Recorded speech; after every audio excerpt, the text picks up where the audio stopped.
Eles, afinal, foram identificados. Você sabe quem controla o mundo hoje?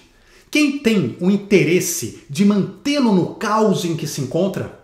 Em promover a guerra e a discórdia, o medo e a violência, a corrupção e o total descaso? Você pode ter a religião, crença ou descrença que quiser, mas uma coisa não podemos negar: a humanidade está experimentando uma das fases mais delicadas de sua existência. Vivemos um momento histórico onde as grandes instituições desapareceram ou perderam as forças.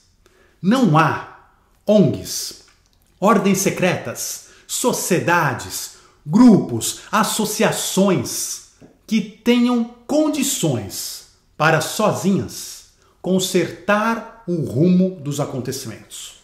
Ou porque falta interesse político, ou força financeira, ou ainda, na maior parte das vezes, por puro desalinhamento interno. Cada um dos seus membros tem ideias distintas, cada qual quer caminhar para um lado diferente. Não existe convergência, não existe mais respeito, não existe idealismo em comum. É como um imenso espelho que se quebrou em bilhões de pedacinhos e ninguém mais consegue enxergar a sua própria função no todo. Pior, viramos retalhos que se esqueceram que deveriam estar trabalhando justamente para reconstruir este todo. Assim, na contramão da evolução espiritual, o individualismo vem atingindo patamares antes inimagináveis. Diante desse quadro heterogêneo, as forças negativas ganham poder e prevalecem. Corrompidos governos surrupiam a população, desviando as receitas de impostos e taxas puramente para a satisfação do ego individual, do autoenriquecimento, do aumento de poder, em detrimento à desesperadora necessidade pública coletiva. Países se aproveitam do medo para controlar, criam guerras e conflitos desnecessários, movimentam a própria economia com o sangue do seu povo, fazem vistas grossas às drogas e ao álcool que entram sem dificuldade em cada casa, no seio das famílias, destruindo almas e vidas. Fraudam pesquisas eleitorais, fingem democracia quando na verdade formam um grupo muito bem coeso, onde a regra é se manter no poder e jamais delatar ou comparsa. Destroem o sistema judiciário, legislativo, o executivo, fazendo-os atuar somente até o limite de seus próprios interesses. As religiões estão sendo desacreditadas. Coisa de fanático, de ignorantes, dizem com desdém. Colocaram uma crença contra a outra. Promoveram o ateísmo ao falso status de religião intelectual, pois nesta regra ética ou moral alguma precisa ser respeitada. No comércio, o desrespeito e a concorrência cega são normais, fazem parte do instinto de sobrevivência do ser humano, eles assim afirmam. Controlam a mídia, o pensamento e a opinião da população, pois entendem que enquanto o povo estiver preocupado e desesperado em proteger sua própria família das doenças, dos assassinatos frios que estão acontecendo na esquina de suas casas, então o sistema estará protegido. Divulgar o bem é perigoso, pois quando a população voltar a lembrar que a bondade não apenas existe, como é regra no espírito humano, então a corrupção, o descaso e a violência deixarão de ser aceitas, de serem normais. E eles sabem disso, que neste dia perderão o controle.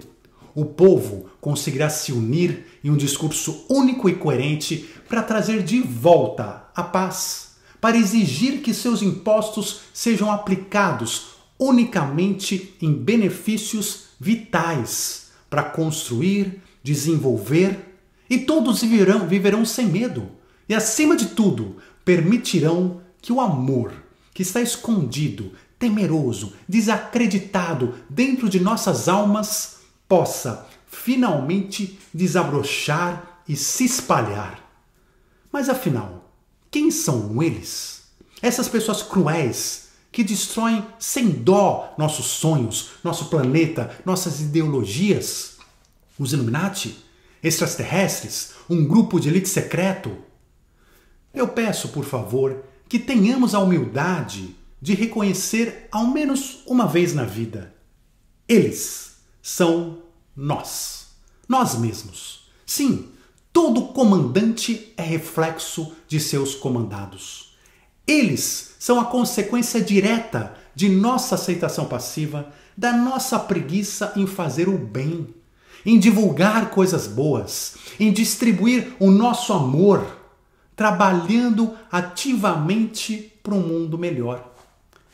Eles são os frutos do nosso próprio egoísmo. Eles são o próprio povo e uma pequena parcela que chegou ao poder. Nos esquecemos que cada um de nós tem um papel social, que até pode ser considerado mais ou menos relevante. Porém, ninguém tem um papel menos importante do que o outro no todo. Construir o mundo que desejamos é uma obrigação nossa e não deles. Hoje, observo milhares de amigos se perguntando: como protejo minha família da maldade gratuita? Há esperança para o futuro? Por que o homem é tão egoísta, tão perverso? E minha resposta não muda. Precisamos primeiro olhar para dentro, nos preocupar com nossos próprios atos individuais, com a nossa própria moral e ética, com o respeito que damos aos outros, aos animais, ao planeta. Retirar o véu dos preconceitos para que reconheçamos nossos irmãos de outras seitas, crenças, idealismos, partidos políticos e perceber que queremos todos a mesma coisa: felicidade e paz. De fato, você não vai mudar o mundo, mas pode mudar a si próprio, a sua família, aquelas pessoas a que você tem acesso, para que elas entendam também o quanto são capazes de co-criar com o amor que já possuem e que continua guardado, sem uso, dentro do peito. E quando percebermos tudo isso, teremos mudado o mundo juntos. Um forte abraço, muita luz e até já!